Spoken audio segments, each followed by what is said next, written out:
Maharashtra is one of the states where the UPA has suffered its worst drubbing. It's left with just 6 out of 48 seats, and clearly the NCP-Congress alliance, which has been in power for 15 years, seems to be heading towards opposition. With me to talk about the outcome in Maharashtra is the outgoing Heavy Industries Minister, a senior NCP leader, Praful Patel. Mr. Patel, let's start with Maharashtra and then widen out and talk about the national election as a whole. In 2009 in Maharashtra, NCP in Congress had 25 seats. You're left with just 6. Would you accept this is a debacle? Of course. I mean, there's no two ways of deciding whether it's a debacle or not. It is. And I don't think we expected it, for sure. I mean, to lose some seats, to win some is a different thing, but to lose by a wide margin, it also shows that there was anger in the people, there was maybe a vote for change, and maybe the leader of the opposition now, of course, to be the Prime Minister, I think gave a new, direction and an inspiration to the people. I want very much to talk to you about why, in fact, this outcome in Maharashtra happened. But first, let's talk for a second about your own constituency, Bhandara. In 2009, you had a majority of over 250,000. This time, you've been defeated by over 140,000. That's a swing of 3.9 lakhs. Are you surprised? I'm not surprised. I'm absolutely stunned, for the simple reason that there was no negative wave of vote against me as I can see it. It took you completely by surprise. It took me completely by surprise, and there was no reason till the day of the polling, 5 o'clock or 6 o'clock, I did not have a clue about what was happening in terms of the negative vote. And it's only later on that, people started saying that there was a strong opposition because of the Modi factor and whatnot. Maybe whatever the reasons now, it's no point going into that. But the fact is certainly that we have lost, and we have lost badly. But even at this moment of time, 3 or 4 days later, Praful Patel has no idea why he lost. No, yes, I told you earlier that there was a vote of anger against the government. But that's a generalized vote. Yeah, it is a generalized vote. You have no idea what went wrong in Bhandara specifically that cost you such a huge majority of 250,000, turning into a defeat of 140,000. No, I cannot pinpoint any specific reason, but a general mood or a general wave for change. You became a victim of a general trend. I think so. Let's then talk about the general trend in Maharashtra first, before we talk about the general trend nationwide. What went wrong in Maharashtra? Was it just anti-incumbency after 15 years as a state government, 10 years as a national government? Or would you accept there is more to it than that? I think, let's be honest, that the elections were to the parliament. I don't think the voting pattern of Maharashtra was decided only on the performance of the government of Maharashtra. Not to say that there could not have been an incumbency factor of 15 years against the local government, that I can't split into what was the percentage because of the local incumbency or the national incumbency.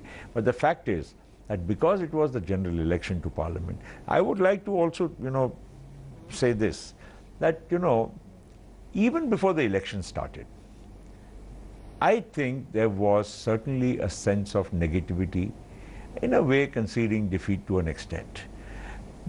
Why I'm saying this? Because you've heard so many times, we will be able to get 140 seats from the Congress. There will be a possibility of forming a coalition by cobbling up others. You mean Congress? There will be a possibility of a third front government. I think all these factors, in a way, contributed to the people making up their mind that we want a stable government. We want a government which is led by one party. You're saying Congress's comments, Congress's talk about a coalition, Congress saying that they could reach 140 was anyway indicating to the public and to the voter, this party is not going to make it. Why then vote for them? It's better to vote for someone who's confident of giving a stable government. Congress was, in a sense, in its language, in its comments, conceding defeat. I think so, and I think that was reflected in so many statements made by various political parties, including the parties outside the UPA. Let's come together, we will do this, we will form a government. Somebody is saying from the south of India that, the Chief Minister of Tamil Nadu can become the Prime Minister. Somebody is saying the Chief Minister of Bengal can become the Prime Minister. I take your point that in fact there was confusion created in the minds of the electorate. The electorate didn't believe Congress was of a mind to win.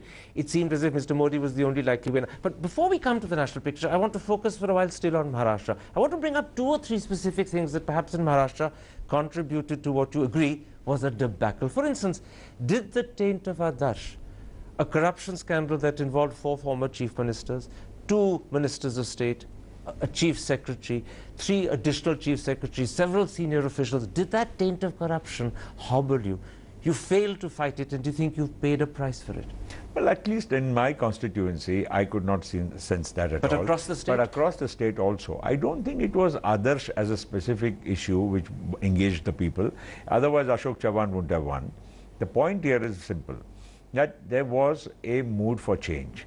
There was anger against the government. It could be on various counts. Adarsh may be one of the many things which may be subconsciously in the people's mind. What about? But it was not any specific issue that really came up and said that this is the reason. It's not like, 89 when Bofors was the principal issue. What about? It wasn't 75 when the emergency was the issue. Okay. What about Ajit Pawar and his image? I know that a white paper has, as far as the government is concerned, exonerated him in the land irrigation question. But many people believe there are still issues he had to answer which he hasn't. And then there were his intemperate remarks which often embarrassed your party.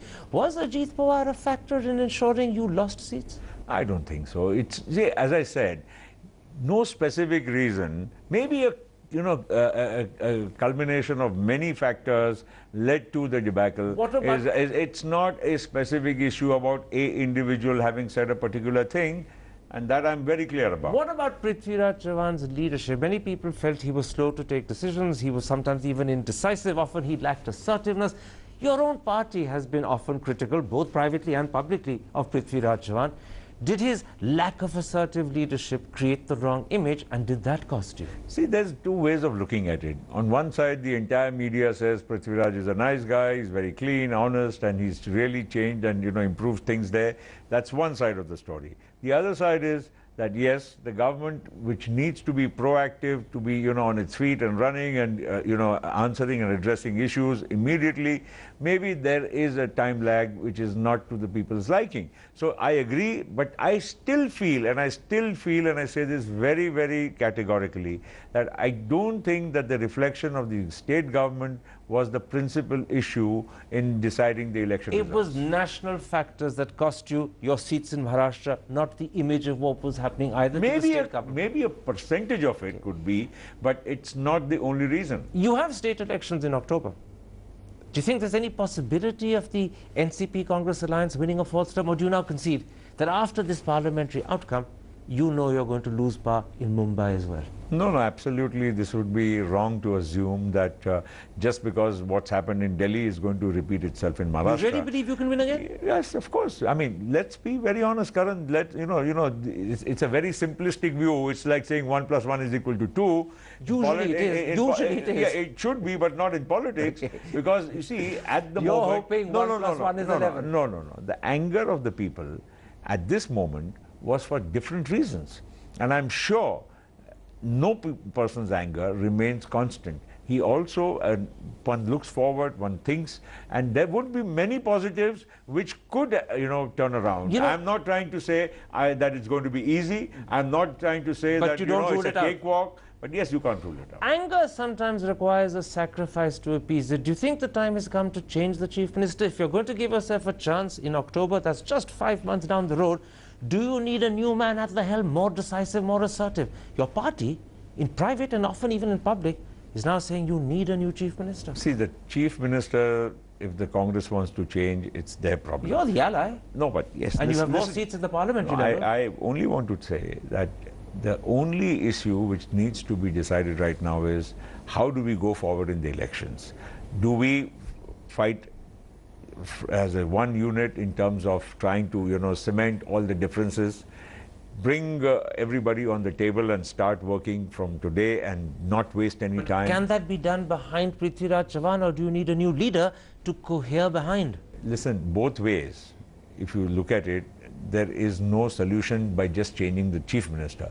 Because the time is short. If a new person comes, you mean to say in 90 days before the code of conduct sets in, some great miracles can happen by a new person? If at all something can be done, it could be by the same set of people.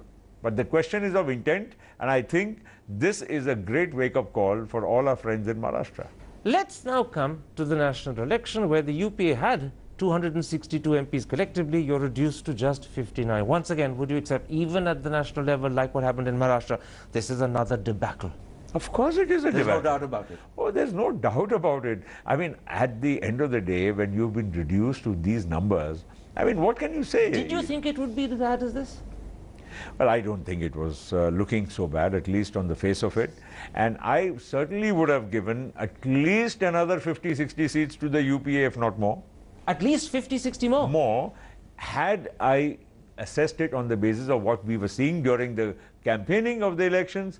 I did not expect, I mean, while we have also been reduced to 6 seats out of 9, but the fact is that the Congress, one could never imagine, could have come down to 44 seats. It is the only, still, in spite of the BJP winning the, clear mandate of 285 seats on its own, I still believe that the truly pan-India party is still the Congress. So the outcome of 44 seats for Congress, Your Allah, has truly shaken you. Of course. Really shaken you. I'm sure it's shaken us and it's shaken everybody in the country to the extent, as I said, that it is truly the only pan-India party even now. Let's look at some of the reasons why Congress has been reduced to just 44 by the UPA has been reduced to just 59. To what extent did the image of corruption, the series of scandals that happened particularly in UPA too, and which convinced people either that this government was complicit or it was unwilling and unable to tackle the problem, to what extent did that cost you with the people? No, of course it cost us hugely.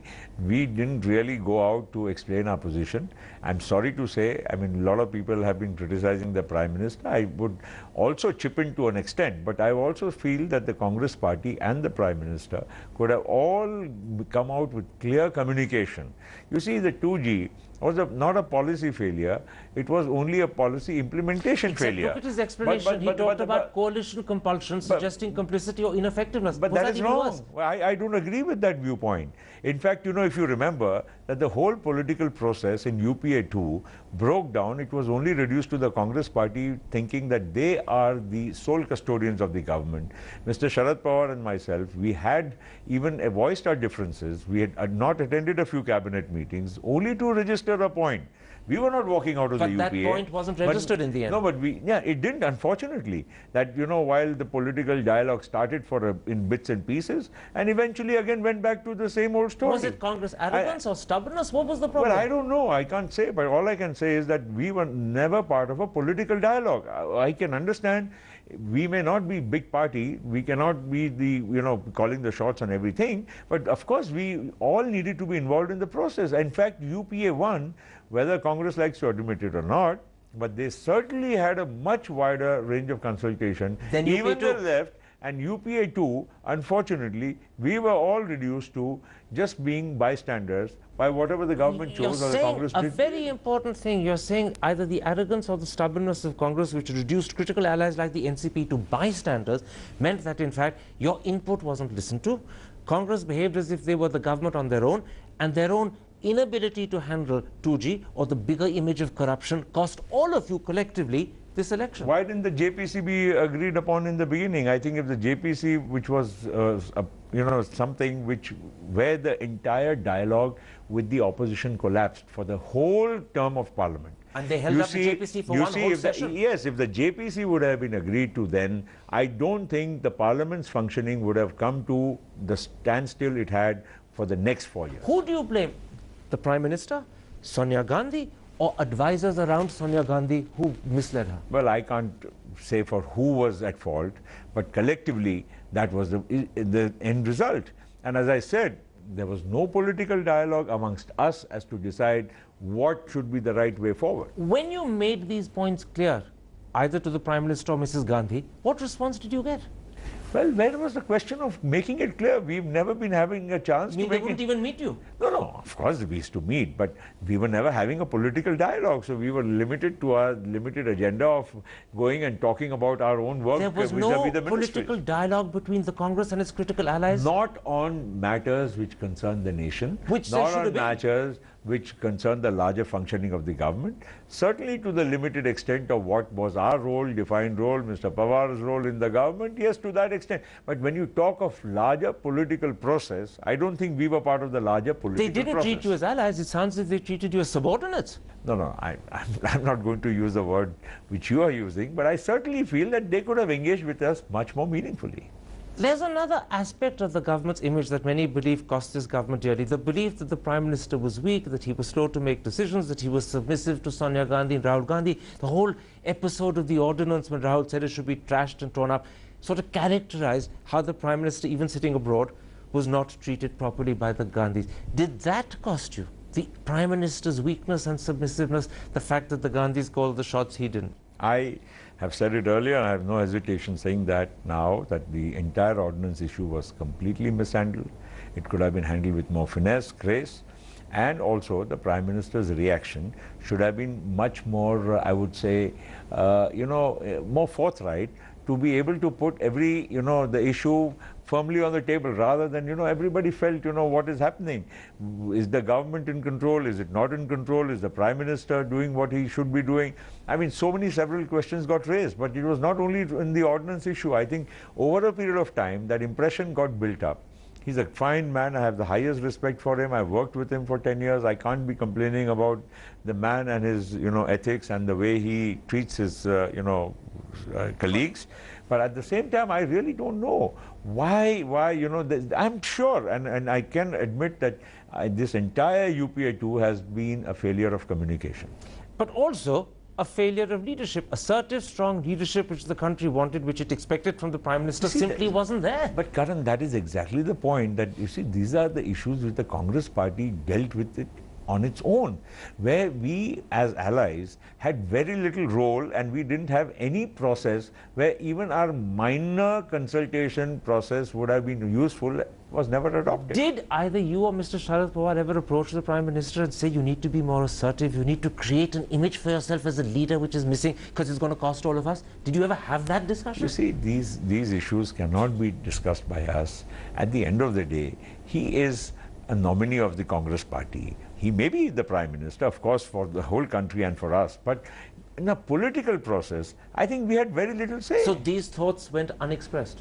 Well, yes, I do think, and between Mr. Pawar and myself, and I'm sure between many Congress colleagues who I can't name on a television show, they certainly expressed these same feelings with frustration many a times. Congressmen themselves told you they expressed these feelings, but they got no response. Yes, I think they were expressing their apprehensions, their frustrations, they were venting it, but of course they were never saying it publicly, and for us, we could only be listening. We could never be, getting part of that part of the process. Let me bring up something else with you. Many people believe that over the course of the 10 years that UPA ruled India, the country changed quite phenomenally.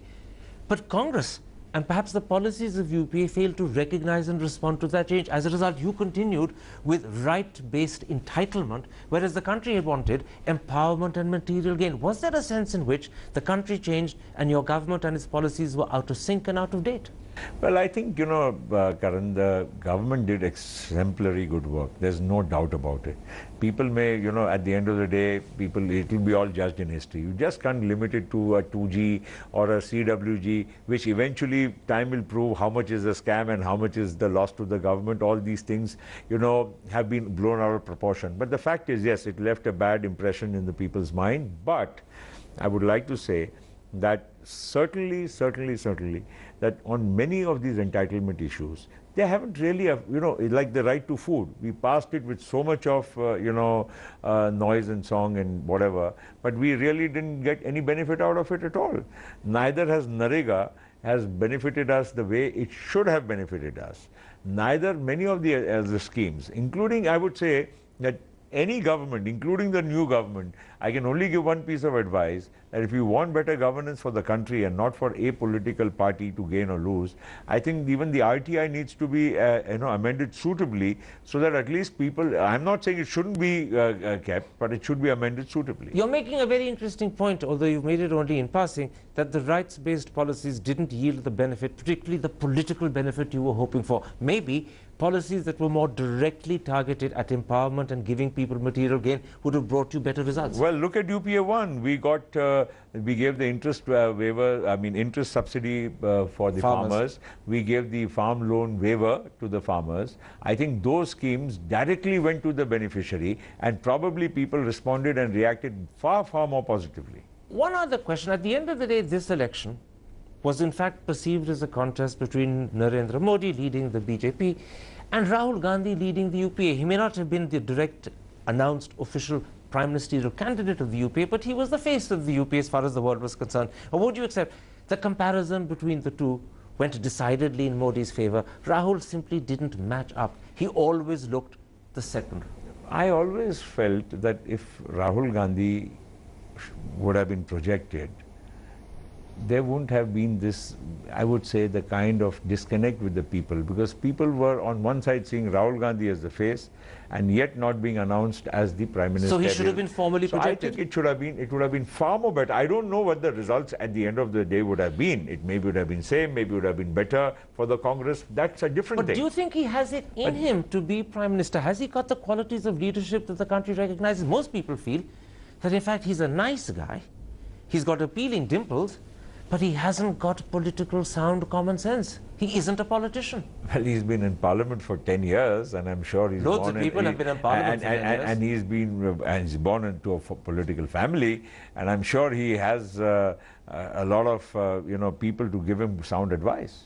But clearly they weren't I wish him well. I can't say anything beyond that. But clearly they weren't giving the right advice, because his campaign never really got off the ground at any point of time. It never captured the imagination of the country. You have to concede that. Well, the proof of the pudding is in the eating, and therefore I don't want to contest that. All right, you've conceded my point in a very diplomatic way.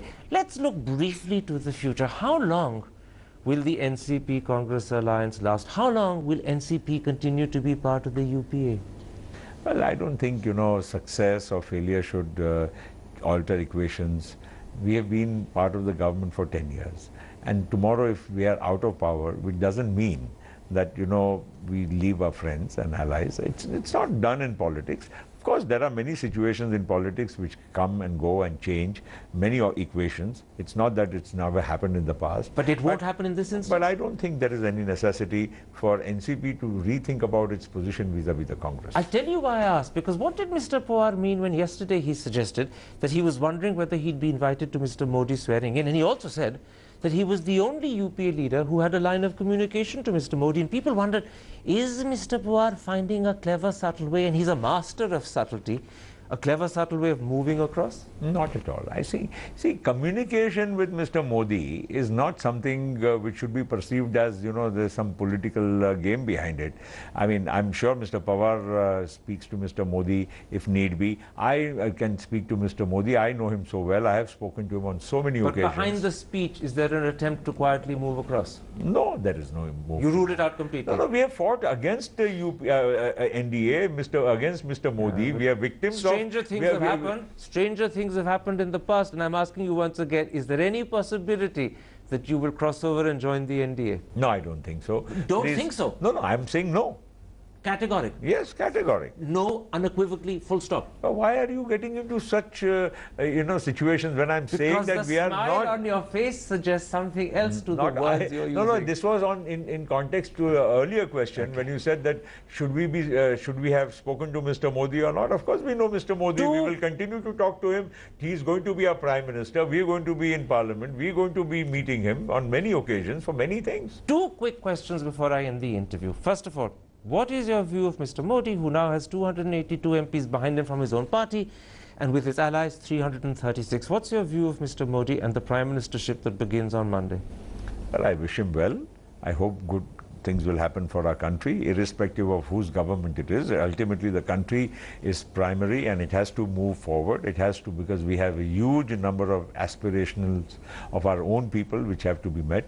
So to that extent, we are constructive opposition for him. We are not going to be coming in the way of, anybody just for the sake of opposition. Do you worry that he might actually survive in power as Prime Minister for 10 years, maybe even more? Many people think that is now looking possible. Well, when Rajiv Gandhi came, everybody said, 20 years, you're not going to see a new Prime Minister.